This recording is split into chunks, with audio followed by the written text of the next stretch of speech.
Hey guys, welcome back to another video. तो guys आज की इस वीडियो में यहाँ पर कृष्ण जी की ड्राइंग करने वाला हूँ और रेफरेंस के इमेज का लिंक मैंने यहाँ पर डिस्क्रिप्शन में डाल दिया, आप जाकर उसको चेकआउट कर सकते हो और आप भी डाउनलोड कर सकते हो फोटो को। और जिस जिसने गाइस मेरी ये विराट कोहली का ट्यूटोरियल नहीं देखा, आप इसको देख सकते हो। इसमें मैंने पूरी ड्राइंग बताया कि कैसे कैसे ड्रॉ करा है। तो चलो बिना देरी करे वीडियो को स्टार्ट करते हैं।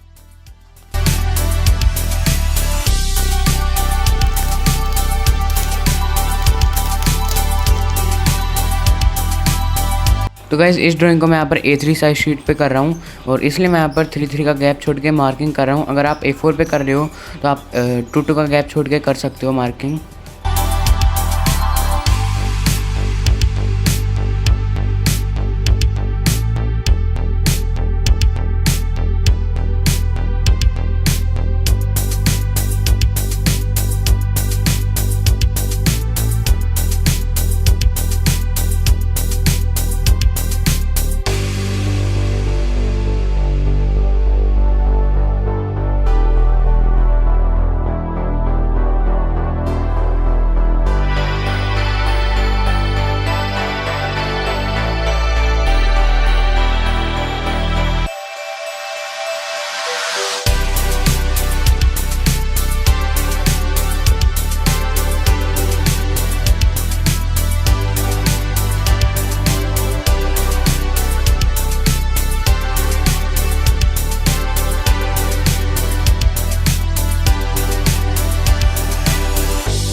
तो गाइस हमारी आउटलाइन कंप्लीट हो चुकी है और गाइस इसका कलरिंग पार्ट भी बहुत ही जल्दी आने वाला है। आई होप आपको आज की वीडियो पसंद आई होगी। अगर पसंद आई हो तो वीडियो को लाइक कर देना, चैनल पर नए हो तो सब्सक्राइब जरूर से कर देना। Thank you so much for watching this video. Bye.